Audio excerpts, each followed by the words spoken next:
یہ تھا، یہ تو چلیں بتا دیے۔ تیسرا ایک کویسچن کیا گیا تھا کہ بعض اوقات آفس کی کچھ اشیاء ہوتی ہیں اور امپلائی جو ہوتے ہیں وہ ان کو اپنے ذاتی استعمال میں لے لیتے ہیں، اس کی کیا شرعی حیثیت ہے؟ دیکھیں مسئلہ یہ ہے کہ اگر تو آفس میں اس کی اجازت ہے، پہلی بات تو یہ کہ صراحتاً اجازت ہے کہ آپ مثلا یہ پین یوز کر سکتے ہیں، کوئی پرنٹ آؤٹ نکال سکتے ہیں، بعض وقت کمپیوٹر پہ گیم کھیلتے رہتے ہیں فری وقت میں، اس کی بھی اجازت ہے، دیکھ لیتے ہیں، منع نہیں کرتے ہیں، بالکل ٹوٹل اجازت ہے، پھر تو کوئی مسئلہ ہی نہیں ہے۔ دوسرا یہ کہ اجازت تو نہیں ہے لیکن اگر کوئی ایسا کرتا ہے تو اس کو منع بھی نہیں کیا جاتا، تو یہ منع نہ کرنا دلالتاً اجازت کہلاتی ہے۔ ایک صراحتاً کہ زبان سے کہہ دیا، یہ نوٹس بورڈ پہ لگا دیا، یا ایگریمنٹ جب کر رہے تھے اسی میں لکھ دیا، یا صراحتاً آپ نے پوچھا ایسا کر سکتے ہیں، انہوں نے کہا ہاں کر لیں، یہ صراحتاً کہلاتا ہے۔ اور ایک ہے کہ کہا تو کچھ بھی نہیں، ہم نے کچھ کام کیا، انہوں نے دیکھا اور منع نہیں کیا، یہ دلالتاً اجازت کہلاتا ہے، یہ بھی صحیح ہے۔ تیسرا یہ کہ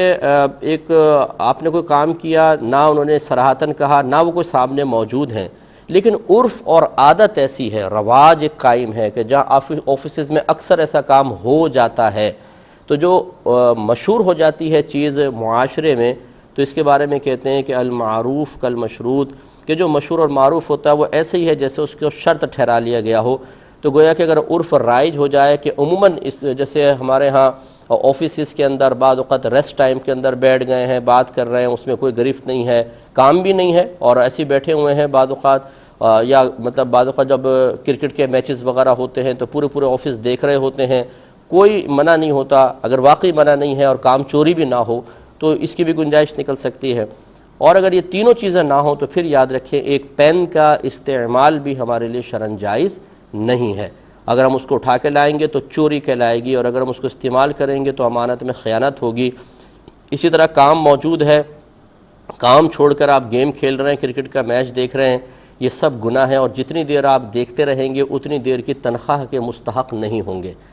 بلکہ علماء نے تو یہ تک فرمایا ہے کہ جب انسان اپنے اجارے میں ہے، یعنی آفس وغیرہ میں ہے، ایک تو ہوتا ہے کہ ریسٹ ٹائم میں، آدھا گھنٹہ آپ کو ریسٹ ملا، اس میں آپ نے ظہر کی نماز پڑھنے گئے، جیسے فرض بھی پڑھے، سنت بھی، نوافل بھی پڑھ رہے ہیں آپ، لیکن ایک ہے کہ یوں کہا کہ بھئی نماز پڑھیں اور فوراً واپس آ جائیں۔ جب اس قسم کی صورتحال ہو تو یاد رکھیں کہ نوافل میں مشغول نہیں ہو سکتے، سنت موقدہ پڑھیں، فرض پڑھیں اور فوراً اپنے ڈیسک پر واپس آئیں اور اپنا کام شروع کریں۔ تو یہ چند چیزیں ضرور ذہن میں رکھیں۔ بعض اوقات مسائل کا علم نہیں ہوتا، بظاہر انسان سمجھتا ہے کہ میں ایک جائز کام کر رہا ہوں، لیکن وہ ناجائز کر رہا ہوتا ہے اور سالہ سال سے ناجائز کر رہا ہوتا ہے اور اس طرح گناہگار ہوتا ہے۔ تو اس پہ جنہوں نے گناہ کی کوئی صورت اختیار کی ہو تو اس پر توبہ کرنی چاہیے، اور صحیح صورت تھی تو پھر اللہ کا شکر ادا کرنا چاہیے۔